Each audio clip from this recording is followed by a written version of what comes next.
Hello and welcome to Little Live Story, the podcast where we take an anime and turn it into a movie. And movie and turn into an anime. I'm Eric. I'm Jared. Is everyone out there awake? Eric's talking really fast all of a sudden for some reason. I usually talk fast. Anyway, so why not just jump in? Okay, yeah. What do you got for me? All right, your challenge for today is Kato the right answer. Gesundheit. No, please elaborate for the nice people off in Radioland. All right, so Kato the right answer is specifically about The what answer? the right answer, not the wrong one. No, you were like Kato the... Ah, gotcha. Well, it's Kato the right answer. Anyway, one of Japan's top negotiators, Shindo, is on a plane leaving for some official business when suddenly a giant cube appears in the sky. The cube basically crushes the plane and swallows all 200-something passengers of the plane. He then ends up meeting a mysterious alien who takes the form of a human and discusses how to get the people off the cube because currently they're living in a certain space where if they walked off, they would die. They have to undergo a process to transform back. Meanwhile, the reason he's here is so that he can give the people of Japan a brand new energy source that will revolutionize the world. And they have to deal with a lot of political consequences with these new energy sources, as well as other gifts that he's bringing to share with mankind. Woot. Full disclosure, I didn't hate this one either. Yeah, Eric was pleasantly surprised. Oh, wait. Last week was the park, but before that was Goblin Slayer, which I also didn't hate. Yeah. But yeah, so this was at least trying to be interesting and smart and shit, and it had some class. I'm glad Eric liked it. Eric is glad Eric liked it too. You know what? Just get on with it. Sure. All right, so we start with an extreme close-up on a dying phone battery, that red empty symbol that's blinking. Yeah. We pretty quickly either zoom or cut wide, and we see that our lead, who you said Shindo in the anime, some normal American name guy, got a man in a suit, is fussing with his phone. He was on some important business call or Skype or something, and his phone is now dying, and it's blinking red, and he just call dropped, and he's like, oh, son of a bitch. He's in an airport waiting room, or what would that be called? The waiting room? The area right before the gate? Terminal or something? Yeah, just the waiting area before the gate. That. And he gives a quick look around at all the people who are also waiting for planes and pretty quickly spots someone who's hogging one of the two outlets with a charger. He zips over and pretty quickly, within the span of like a minute of dialogue, convinces this gentleman to give him his charger, even though he's also using it.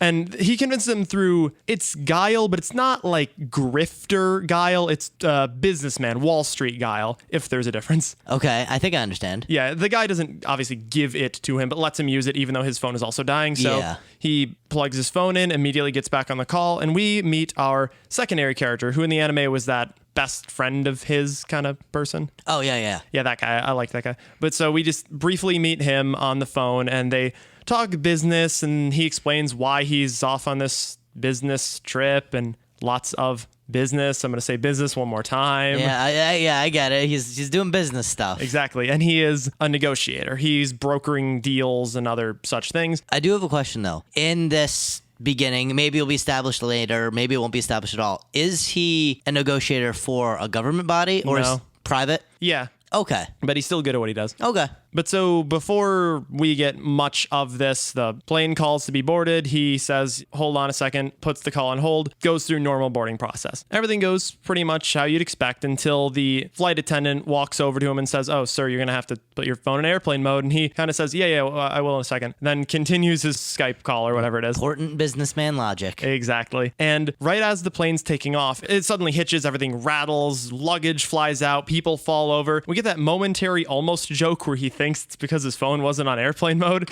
But he looks to the left out the window and we see, just like in the anime, a giant, perfect fractal cube that dwarfs not only the plane, but also the airport and half the city around it. And it's descending towards them. There's immediate holy shit panic. The pilots floor it, trying to take off in time. We get a quick cutaway to people in the airport taking photos and videos on their phones. We come to the control tower and we see the people in there radioing for help or telling control or military police, someone that what's going on. But again, just like the anime, anime, the cube encompasses our plane. In this, it's a little more clear that it actually comes around it, doesn't. 'Cause in the anime, it almost looked like they got disintegrated. Yeah, in the anime, it was pretty like wishy-washy what happened, but that was also what the anime was going for. Yes. But no, here we distinctly see it, though briefly, kind of open up around them. Okay. And then suddenly we're inside this cube, we're in the plane, and there's no light coming in. The instruments are on the fritz. They stopped dead. Everyone's panicking. Everyone's asking questions. No one has any idea what's going on or what to do. People's phones service is dead. Everyone is basically in a big panic. We get some of the same we have to get out of here talk that they briefly touched on in the anime, where everyone is saying, well, we don't know what's out there, but we can't stay here. It's scary. We're scared. What's going on? Yeah. But a few people, let's say 5 or 6 guys, including our lead, one of them's like the air marshal or the co-pilot, some people of authority say, everyone calm down, we'll open the door and step outside. Everyone just stay in your seats. We'll try and figure out what's going on. I do gotta ask, so in the anime, one of the reasons that Shindo had I don't know, authority is the right word, but We'll get there. All right, then go ahead. So they open the plane, slide down that little emergency blow-up slide, and are met with this dazzling psychedelic wonderland of kaleidoscopic rainbow prisms and shapes and shifting designs. It's honestly breathtaking and otherworldly. Everything's rainbow and light and reflective and strange. They're basically looking on this giant landscape of moving scenery within the cube. There's still no natural light, but everything in there is reflective in some way, so they can see, and it's psychedelic. So it looks similar to the kind of thing it looks like in the anime? Pretty much, yeah. Just maybe just dial it up by a tiny bit. Okay. And a little more surrealism, like there's staircases at random angles, or there's triangles like flipping around, more geometric shapes. Okay. So our lead, along with the other 3 or 4 or however many people, venture out into this strange landscape. They test, they're like, okay, we can breathe out here. That's good. And we can walk. So they kind of, keeping the plane as in sight as they can, venture forth. And there's a good little while of this, maybe 5-10 whole minutes of them going through from interesting, breathtaking sight to interesting, breathtaking sight. Eventually, though, some kind of strange, obscure, again, shifting shape kind of flies up. In the anime, it was a cube that did the thing. In this, it's more as the rest of the place is shifting. Okay. But it could be a cube for all we know, or at some point, it doesn't really matter. And it's kind of flying between all 4 or 5 of the people, and it's blinking something at them. Not Morse code, but something in that vein. It's reflecting light at them in some kind of pattern. Okay, so it's like trying to communicate. Yes, they naturally have not a clue what this means. And eventually, the lead reaches a hand out at it, and it touches his hand, and in that moment, his eyes flash rainbow like the area around him. He convulses, falls over. The cube does a similar kind of thing where it jitters and flies back. And the others run over to be like, are you okay? Are you okay? And he's really disoriented. And the cube is kind of flickering and shifting and turning. But before they can even really process what just happened, the cube starts speaking. First in babbles, then in broken English, and then pretty quickly in English. It's sort of interfaced with him, similar to how it does with the phone in the anime. It just sort of instant Vulcan mind melded with him. And so it pretty quickly understood the English language, or human communication as a whole. And it's sort of talking at them. There's a brief Q&A where it's just asking them strange questions about their bodies or humanity. Just, do you do this? Do you do that? Just really general biology questions. And before too long, it shifts and churns until it turns into a more humanoid shape. When it hits its quote-unquote final form, it looks something like kind of a morph suit mannequin made of that reflective rainbow light. Okay. And it's wearing the lead's clothes. Almost exactly. So it's just in a kind of unkempt suit. So and it has no face, no mouth, no hair. That was my question. Exactly. Yeah, so they're all kind of staring up at this shimmery rainbow person with definite fear. And before things get any worse, the lead kind of shakes off his head, seeming to understand something because he interfaced with it. So he takes the initiative and speaks, asks a few natural probing questions. Yeah. And it introduces itself, themself. It doesn't really have much of a designation, but as Kato. Okay. So just to clarify before you even ask, the ship and it are also Kato. They are one thing. Okay. They are the representation of the ship, and the ship is a representation of it, and they're united in one thing, and so is everything else in the cube. Okay, so a little bit kind of like what the anime did, except going much further. Yeah, exactly. Okay. But so the lead essentially says, so if we're going to be stuck here like you implied, we're going to need food, water, and energy to keep the plane heated so we don't freeze to death or what have you. And Kato, I'll just call them that. Yeah, go ahead. Ticks it around for a minute, seems to be contemplating, then is approved. All right. And then we get a brief cutaway where, again, sort of like the anime, they replicate the food stuffs, just some, I don't know, in-flight crackers or whatever. I do got to ask, though, just for a stylistic visualization, does it like drop the cracker through like a weird elongated rectangle and then it pours it out like a cornucopia? Nothing wrong with that. Okay. It doesn't go against anything I'm doing, so sure. Okay. I just kind of wanted the image in my head because I was curious. Yeah, so they're like water important, food important. And yeah, it takes like an apple and one of the crackers or something and yeah, just replicates them seemingly infinitely so everyone on the plane can be fed. And it throws a strange little ball at the engine of the ship, which then latches onto the chassis and seems to be infinitely powering it. So we cut a little bit ahead and we get a brief bit of the captain trying to contact the outside world on his radio now that the plane's re-upped with energy. Nope, nothing. Nothing is escaping this barrier. Giant cube. That is another word. Yeah. Kato is the other word. Yeah. But so when he realizes that, they talk about how they have to talk to the thing in charge and try and negotiate a release of some sort. And they all decide they have to take a vote on who the representative should be. Makes enough sense. Already, our lead has set himself apart, so the vote is almost unanimous in his favor. I'm almost curious who else was voted for then. Air Marshal, some guy who is like a lawyer, and the captain. Makes enough sense. Yeah, I like Air Marshals. They're cool characters. Yeah, they are cool characters. After he's designated their speaker, our lead leaves the plane and goes to talk to Kato for the first of, spoilers, many conversations that they will share. In this, Kato explains that he's here on Earth or in their dimension, however he puts it, to improve humanity, help them, advance them, all these vague explanations that all lead to the same thing. And he asks our lead for an example of what some of the problems plaguing humanity is. And he immediately rattles off climate change, lack of resources, world peace, food shortages, all this stuff. Kato asks some probing questions about them. They have a bit of a back and forth. And eventually Kato kind of stops, almost like a computer processing, and says, I need time to analyze your problems before I can figure out how to fix them. The lead's like, okay, sure, whatevs. And he leaves quickly. After this, we get more or less a series of scenes, mostly a brief bit of him on the plane that just gives us some side character action or some downtime. But most of the rest of the, middle of the film is this 20 to 30 minute section of just Kato and lead talking. Long, intellectual conversations. They talk about existence and life and human problems and other dimensions, all while paired with beautiful imagery because Kato himself is really cool looking and the imagery in the background is always shifting and churning and all this stuff. Yeah. And they're always walking along. They're never just sitting at a chair. They're always advancing through the corridors. Yeah, or what have you, the giant indoor corridors and such. This is kind of the meat and potatoes of the next long bit of the film. Okay. Eventually, though, at one of their meetings,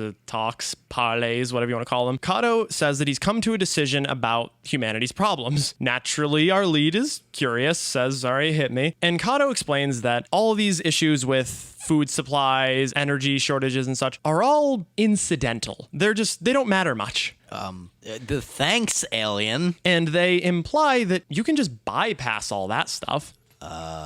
Cool, thanks. Our lead gets a little bit frustrated at this honest dismissal of all of humanity's problems and gets a little bit like, maybe I'm not explaining it right. Maybe you need to talk to some other people other than me. Then maybe you'll understand what I'm talking about, okay? And then we get a reveal that Kato has a I'll call it a disconnect with humanity on this one, because up until this point, Kato has assumed, not even, he is certain that this whole time when he's been talking to our lead, he's been talking to all of humanity at once. He's been talking to the captain in the plane, that reporter outside, the president of the United States, everyone on Earth, because his only frame of reference for existence is a collective like himself. Okay. So this leads to, let's call it a disagreement, where our lead says, no, I'm different from them, or different from them, or different from them, and we can't just decide not to be hungry anymore. Like, this is real. This is a problem. And by the end of this conversation, whether it be from an emotional response, probably not, because they haven't shown much emotion, Kato decides to stop providing food and water and energy to the plane.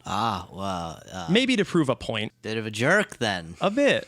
After they do that, our lead immediately lashes out and says, we fucking need that to live. Kato then pitches this idea of what he's been aiming for this whole time, which is humanity's transcendence, I'll say. He says, if you become like me, which I can do to you, you will leave your body behind, leave the physical world behind. You'll no longer have need for food or fear or want or need, and you'll just become one with the cosmos, weird, heady bullshit.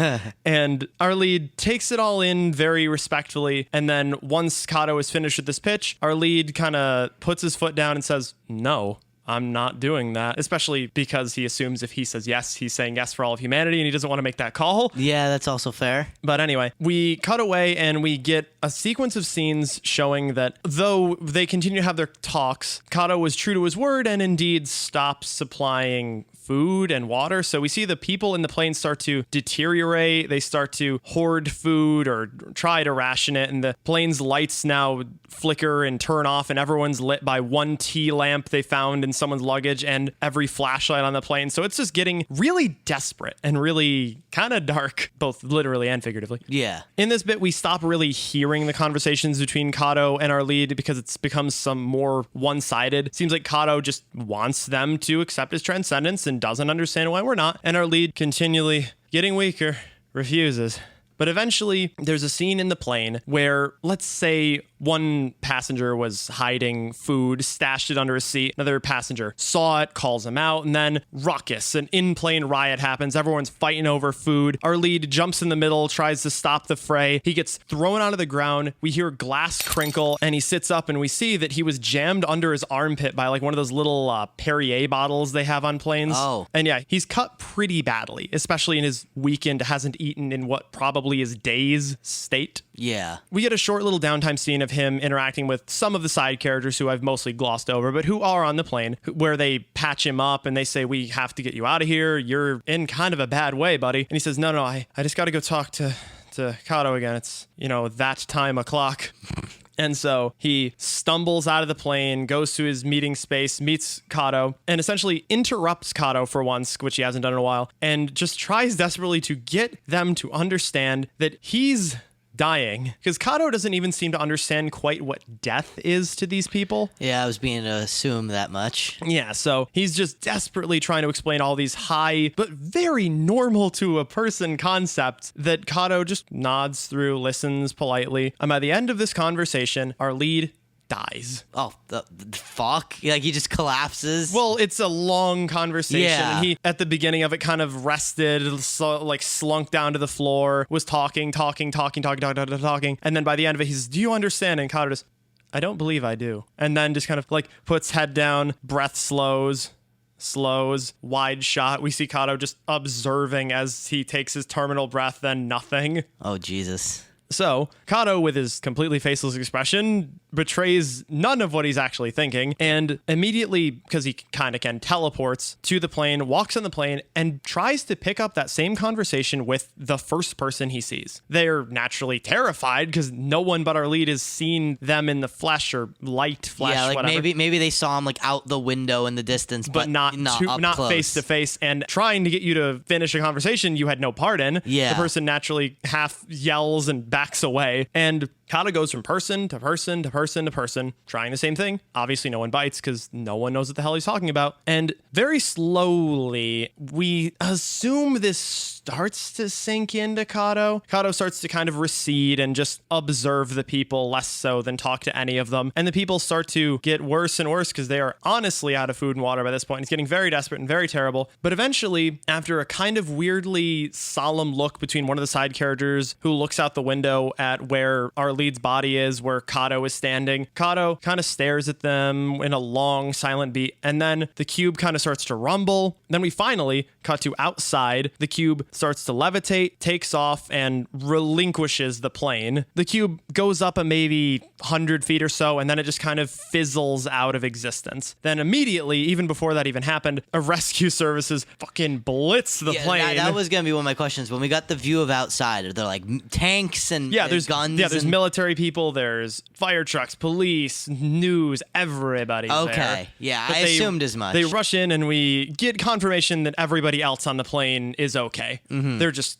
malnourished and messed up and stuff. Then we slowly dip to black, and just when we assume we're about to go to credits, we cut back inside the Kato. Kato, the being, is standing above our lead's corpse. They raise their hand, kind of pointed at the corpse, and we see, I don't want to say the word soul, kind of shimmery life essence kind of churns and moves around the body. Then we cut and we're in shimmering first person view looking up at Kato. They have a brief conversation where Kato essentially says, well, I think I'm starting to understand what you mean, but I have a new proposition for you, lead, for the first time referring to him by his name and not just human or what have you. And he explains that, why don't you transcend, just you in this form that I have removed from your body, and you travel with me, because then maybe if you see what I have to say and we come back together, you can convince them. Our lead, after a long silent beat, nods, because I mean, who wouldn't want to see, if you're already dead? Yeah, if you're already dead, you have no other prospects, you might as well see the fucking galaxy or universe. Yeah, or what have you. And so we cut out and we see a second, very similar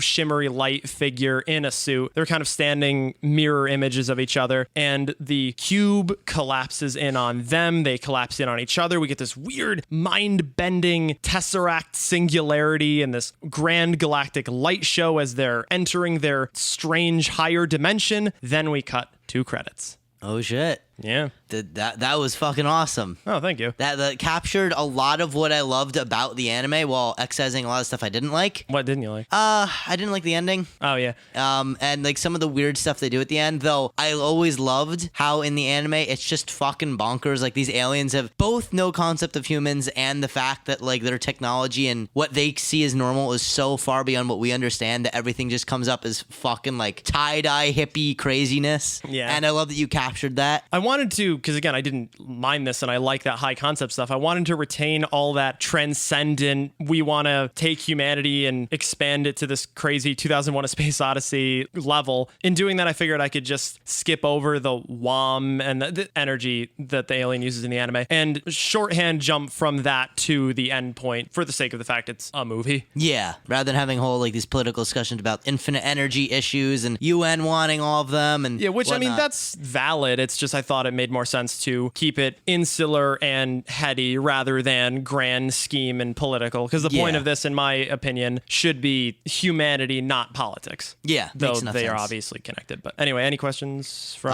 you? The only thing I had from way earlier that I don't think I got answered is he an extra dimensional alien? Yeah. Okay. Yeah, I assumed as much, but I just wanted that like confirmed. Yeah, definitely. Because and we never say the word alien in the movie. But that's fair. Directed by either Dennis, I'll just butcher the name, Villeneuve. He's French last name, but he directed Sicario and Arrival, which Arrival is just essentially this fucking movie that I just made, but not literally, but it's about alien ship that comes down. It's all esoteric and dramatic and shit. Okay. And he's directing the new Dune movie, so perfect. All he does is heady, high concept, slow, long sci-fi movies these days, so perfect. Alternatively, if I had to pick someone else, it'd be Alex Garland, who he wrote 28 Days Later, which you've seen. Fugitive? I have? Yeah, I'll take your word long for it. time ago. Oh, okay. But and he directed Annihilation and Ex Machina, which are both, again, really smart, weird, kind of psychedelic sci-fi movies. Okay. And that's all I got. No actors in mind this time. I could have if I had really tried, but no one hit me and I didn't feel like forcing it. Okay. So we're done.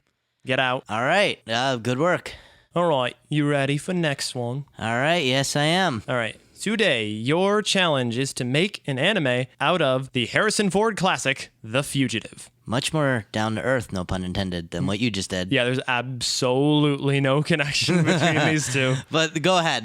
Tell me what it's about. All right. Short answer is The Fugitive follows a man named Richard Kimble, Dr. Richard Kimble to be specific, if it matters, which it does to the story, who is wrongly convicted of his wife's murder. He claims a one-armed man did it. And he's right because he's our lead.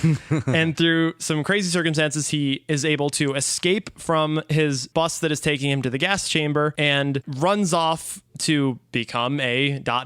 fugitive while trying to hunt down the vast crazy conspiracy that got his wife killed and the one-armed man, all while being hunted down by Samuel Gerard, Tommy Lee Jones in the movie, a human bloodhound of a U.S. Marshal who wants nothing more than to catch him. And from there, it's tension and drama and cool stuff. And by the end of it, he is vindicated. Spoilers. All right. We open with a young man in a prison outfit, like the orange prison outfit, hiding in an alleyway, specifically behind a dumpster as we hear people walking by, we hear loud shouting, and we hear sirens in the very far distance slowly getting closer. We zoom in on his eyes. Now, I rarely focus on the eyes, but it just needs to be mentioned because there's a thing in anime where eyes tells a lot about the mental state of the character. Makes sense. Big eyes is usually like for kids, like innocence and, still young and new to the world. Sharp eyes are usually adults or people that are more seasoned and have seen things. This main character has sharp eyes. Well, eyes are the window of the soul and all that jazz. So Yeah, that so- makes perfect sense. Yeah, so I just wanted to make that mention. Cool. Sharp-eyed Jin. Anyway, so the siren's getting closer and closer while the main character's trying to sort of hide himself from the passersby, and the siren gets closer and closer and then stops itself right at the edge of the alley. We still don't see it, but we see the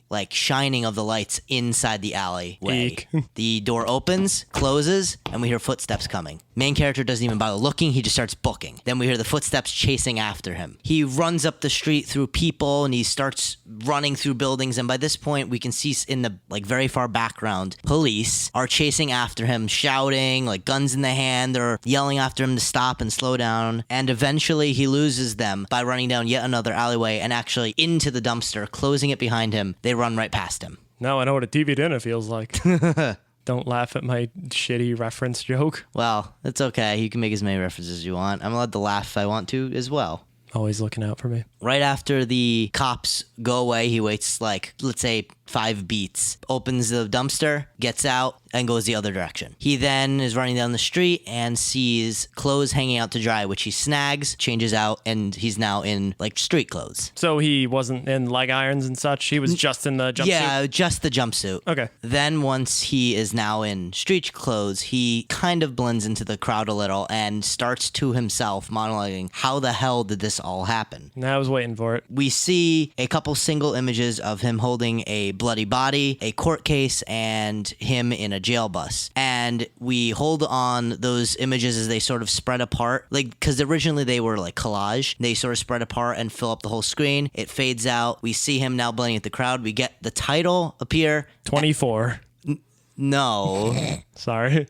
But close. Fugitive. That's close. No. Oh, anyway, we get the title and end episode 1. Episode 2 begins with him now blending with the crowd with his collar popped, sort of hiding his face as he's walking down, weaving in and out of people, trying to draw as little attention as possible. He ends up going into a game arcade and sort of sitting himself at one of the arcade machines, trying to make it look like he's playing and just sort of blending in. While he's blankly staring at the game's demo screen, he sort of goes into his head and starts remembering. More flashbacks? Yes. 2 months months earlier, and we see him saying goodbye to some older gentleman, assumedly maybe like work coworkers kind of thing, and he's leaving and heading home. He arrives home, opens the door, and he's like, "Oh, I'm home. Hi, everyone," and then sees some broken glass from the window next to the door. Confused, he keeps going in, and now we cut forward, and he's now holding the dead body of what we will learn is his sister in his hands. She's bloody. She was stabbed like right in the heart, and right next to her is the bodies of his mother and father. I somehow knew you were gonna up the body count there.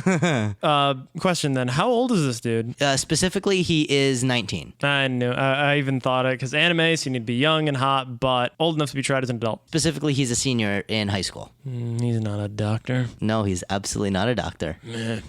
I never explained why doctors are important to the story. Doesn't matter, too late. Look it up. Why did they kill Richard Kimble's wife? All you have to look up is Provasic, and you'll get that in Google search. Look that up to understand this stupid reference. Then we cut a little bit forward again, and now cops are sort of looking around the place, looking at the glass, IDing things, and they are like half comforting him, like, "Oh my God, I'm so sorry this happened. We'll catch whoever did this." And he's like crying at his sister and his mother's dead body, which he's no longer holding. Like he's at the table, just sort of crying himself. We then hear him say to the cops that there was this one-armed man that he saw kill his whole family. Did we miss that part? Oh, when it skipped from broken glass to holding the body. Okay. Exactly. Never mind. Yeah, exactly. Yeah, sarcasm rescinded. Then he's snapped out of this memory recalling by a police radio he hears somewhere else in the arcade. He then looks up, looks around. In between the spaces between cabinets, he can actually see a cop, assumedly looking for him. He ducks back out and dives back to the street. He, while on the street, is now seeing a lot more cops. They're out on a manhunt. He's got 5 stars in GTA. Yes, though minus the army actually coming in. No, that's 6. Oh, yeah, you're right. Whatever. Yeah, it's that bad. And he sees a motorcycle who still has the key in ignition. The guy is like, talking to some girl really close by because he's like hitting on her or whatever. And he runs over to the motorcycle, jumps on, revs the engine, and takes off. Obviously, with all these cops around and this guy just literally having his ride stolen, cops are immediately alerted. And within a matter of minutes, he is now in full chase mode. Are you sure this isn't your first blood? No, this is not. So we're driving down the highway, and we're now actually getting it from a news copper standpoint. Like we have the OJ motorcade thing. Exactly. Nice.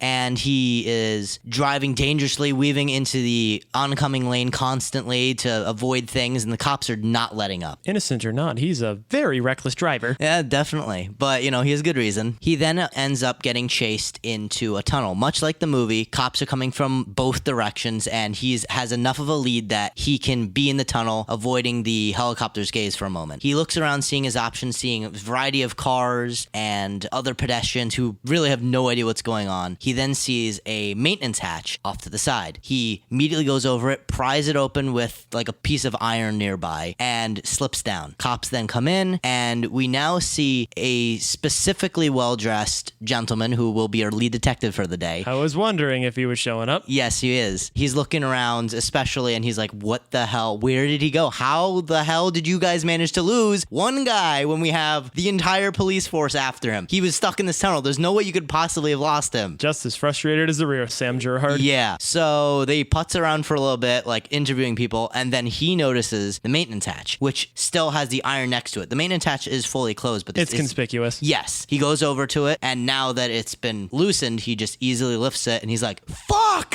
and immediately dives in, signaling to other cops to come down. Your rampant profanity leads me to ask, how mature of an anime is this? Again, I assume TV 14 or TVMA, like where between? This is more mature. This is geared towards college student age kids. Okay, so M-rated game, R-rated movie? Yeah, basically. Okay, sweet. Haven't had many of those. Yeah, well, anime is usually much lighter with the cursing, or sometimes it just doesn't care. It really depends on what kind of anime you're going for. Well, I just meant in general, not just the cursing. We then have yet another big chase scene down this maintenance hatch, which is sort of like a wire hell kind of thing. Like there's wires all over the place, there's pipes. It's not like the sewers we see in the movie, but it's a similar kind of construction. It's just more made for walking. There isn't water constantly rushing. We see him diving in and out of like different sections. It's also like a labyrinth. Like this isn't just for this tunnel. This is clearly for a larger system that is part of Tokyo's larger infrastructure. And then you see a red balloon that says, "I heart dairy"? No, Eric, we do not reference it in this anime. Damn. That's 2 references to other things you've adapted. I'm sorry. I just have other things on the mind today. I don't know whether that's good or bad, but anyway. Continue. We eventually see the main character now cornered by the sharply dressed detective. He is pointing a gun at him and being like, I finally caught you. You're going to come in. We're done with this game of cat and mouse. And then suddenly the pipe next to him bursts. Hot steam comes flying right at his face. He drops the gun. He's covering his face. He's like, it really sucks. Well, he's not wrong. Yeah. So it probably says more profane things, a little but more eloquent. Son of a bitch! Ow! Yes, that. We then get, because I had to include it, the famous scene. He grabs the gun and he says, I didn't kill my family. And the detective looks right back at him and says, I don't care. Yeah, you really dug that. It was my favorite scene. It was. No, it's a great scene, and it is a fucking dope moment. Abso-fucking-lutely. He then slowly backs up with the gun pointed at the detective, runs down the maintenance hatch. The detective on his radio is like, I found him. He's down such and such a corridor. Come send me everyone. Then we see the main character burst out of the maintenance hatch right in front of a river, which he dives directly into and starts swimming downstream. At least he didn't have to dive off a dam. I will be honest, I looked up dams in Tokyo to see if this is possible, and there are dams, but none of them seemed no hydroelectric dams that lead to rivers. Yeah, well, none that had flowing water where it's like a waterfall. So I didn't want to like flat out kill the main character or do something completely stupid. So fair. A river sounded more realistic. No, it's fine. He's young. He'll work up to it. So the detective now bursts out through the same maintenance exit that the main character went through, and they start sending out hounds. They start using the police choppers again, and they're searching everywhere, and they can't find him right now. So they cordon off like a huge area, and they're like, we're going to keep searching, but obviously the chase is off. The detective now sits down holding out a manila folder, which he opens. We see the main character's face, which he moves to a picture of the main character's face. Yeah, no, I thought he had the main character's fucking face in the envelope. Oh, sorry, Eric, for me being more specific. Horror is next month, Jared. Please don't remind me. Anyway, he's now rereading the case notes, and we zoom in on the paper. We Flashback. Exactly. Nice. I'm a Lost fan. I understand. Through a bunch of mostly visual storytelling, it's now revealed that he's a 19-year-old high school student who, as part of his preparation for going to college, got an internship at some big bank. I really wanted to make use of SoftBank, which is, you wouldn't know it, but it's a lot like Bank of America except for Japan. SoftBank? That is not what I would name my bank. Well, me neither, but that's what they chose, I guess. It's one of Japan's biggest banks. But because I don't want to implicate them on the things that's going forward, I'm not going to name drop them as the bank here. So it's literally just called Big Bank for the sake of it. It's called Banksoft. Oh, that'd be really mean. Sure, it's Banksoft. Nice. They can't sue for that. We then see that one day before the incident, he had been in a huge argument with some higher up member of the bank. Like, not the head by any means, but like some high mid representative. Police were not called upon the incident, but were informed of the incident by various members of the staff and whatnot. We now cut back to the main character, who is coming out of a forest, entering a suburb area nearby Tokyo. He swaps out his clothes again in the same manner he did the first time by stealing someone's drying clothes. He does replace them, like he takes the clothes he has and then hangs those up instead. Oh, how nice. He then scrounges up some, let's just call it what it is, trash, and gives himself a little makeover. He bleaches his hair from black sheen it had before to now duller, like a mousy brown. Yeah, and he does a few other things like ruffles his hair and gives himself fake 5 o'clock shadow by roughing some like dirt in his beard area. Yeah, exactly. Like he makes himself look different than he was before. Smart kid. He then goes back into another memory of the trial, and we get more specific details of how he is specifically being tried for and convicted of killing his family. His lawyer, like in the movie, doesn't say a fucking word. Right? Yeah. Useless. Yeah, I swear, even the worst lawyer would at least try to avoid. I mean, we only saw the end of the trial. We have to assume he didn't have a mute lawyer. Maybe, but I wouldn't hold it a... He just sucked. Yeah. We also see him getting on a prison bus, and he gets on, and much like the movie, same event kind of happens. One guy is sort of like wigging out and faking getting sick. Guard comes in, he shanks him, but unlike the movie, the other guard also came in. He pushes that guy over, shanks the other guy, and all hell breaks loose on the bus. He then escapes through the door, shanks the bus driver driver and then just goes. Fucking psycho. Yeah, Is 100%. Victor Zaz on this bus? Jesus.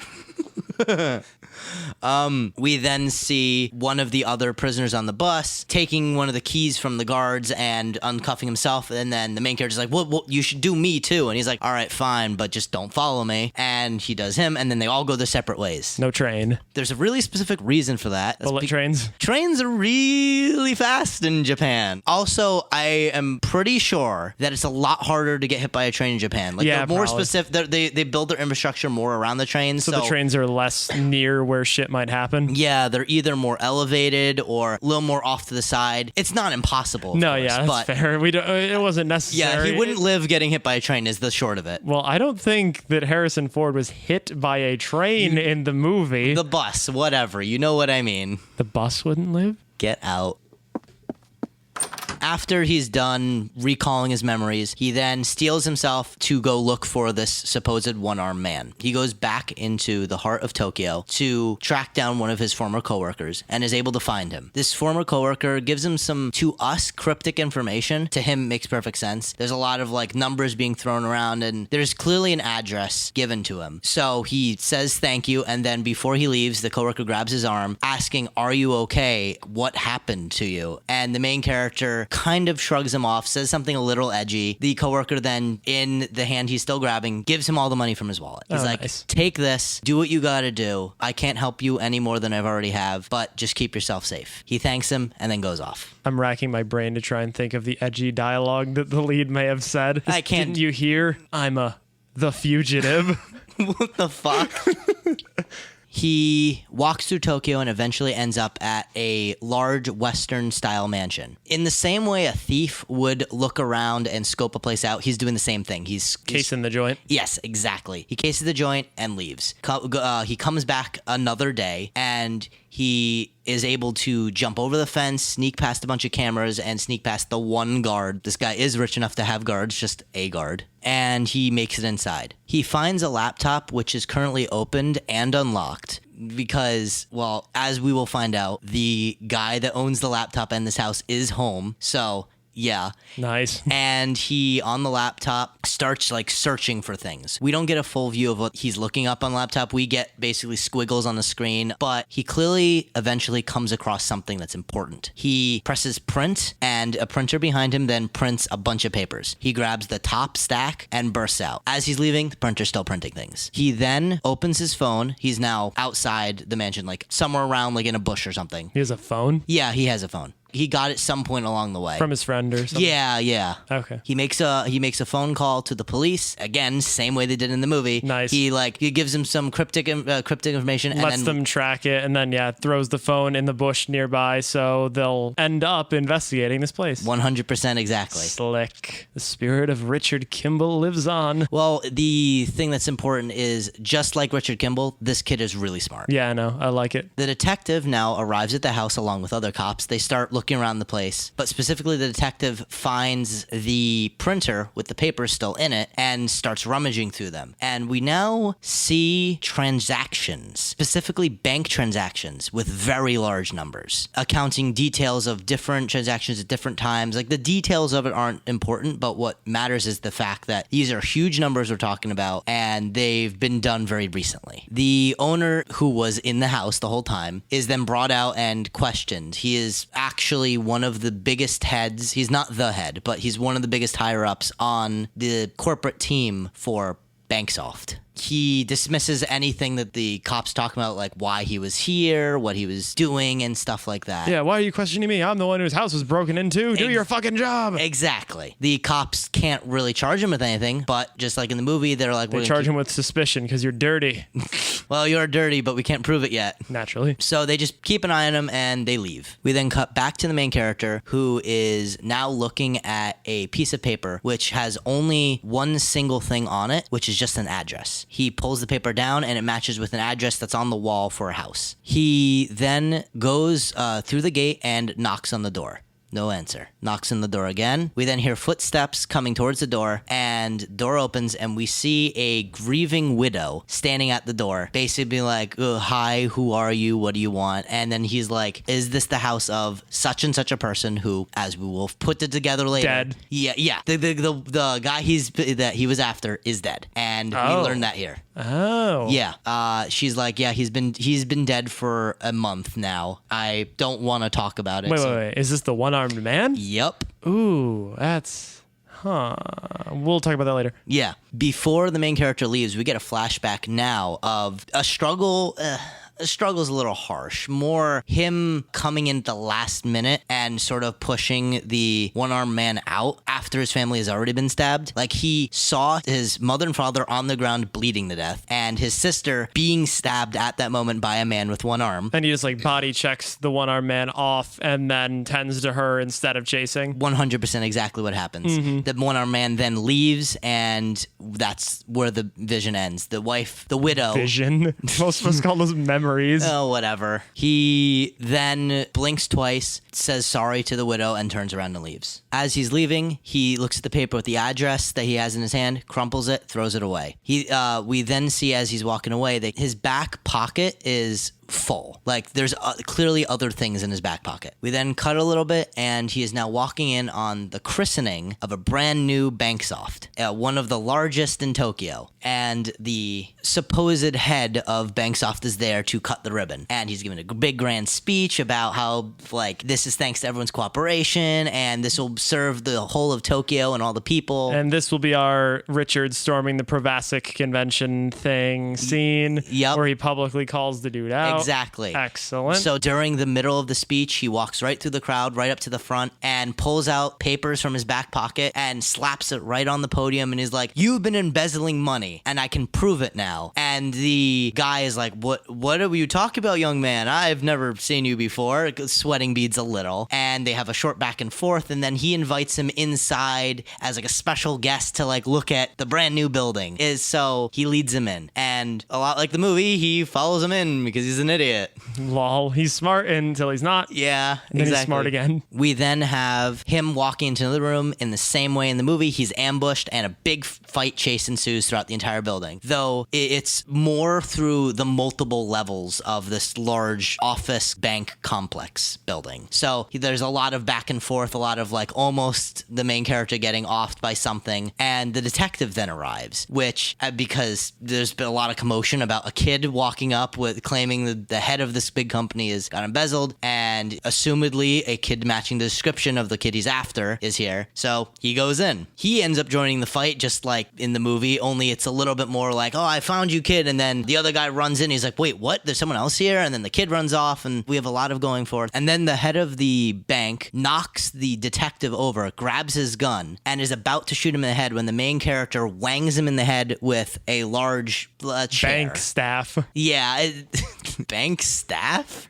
Like a wizard staff, except it's a bank staff? Sure. I mean, that makes as much sense as the other meaning of that could have been. It would have been he would have had to swing a worker.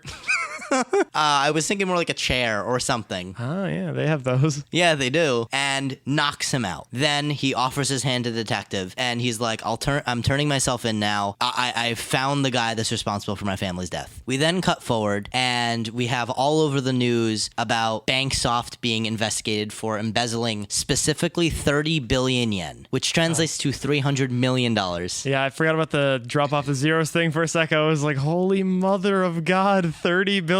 Yeah, that's still a shitload of money. Yes. We also see on TVs and newspapers the head of the big bank being escorted to jail, and him like he's claiming his innocence, but clearly he's guilty beyond all reason. And then his bus crashes, season 2. Oh my God. We also see in the newspapers about how the young man, the main character, is acquitted for the supposed murder of his family, how they found out that the one-armed man he claimed existed really did exist, but he was killed in an effort to keep this quiet because... Yeah, part of the conspiratorial thing. Yeah, that the main character had figured out that they were embezzling it while he was being an intern there because he was smart, and he went to confront his boss. His boss yelled at him. They got in a fight, and then they were like, he knows too much. They're going to kill him. So basically everything comes together. Yeah, into the light. The very last scene is him at his family's grave, his sister, father, and mother, and he's doing a prayer and lighting incense for each of their graves. He finishes saying a prayer, and he looks at each of their graves one last time gingerly, and then walks off as cherry blossom petals fly past the screen, cutting our view of him, and then we get the credits. How did I know you were going to say cherry blossoms before you even said it? Well, because they're very iconic. It's an anime, yeah. Yeah. All right. And that's the end. it? That's the end. Okay. I was originally going to not complain, but comment on your change from a pharmaceutical company, but taking a shot at a bank is about as important as taking a shot at a big pharma thing, so I'm still good with it. Yeah, exactly. Rock the fuck on.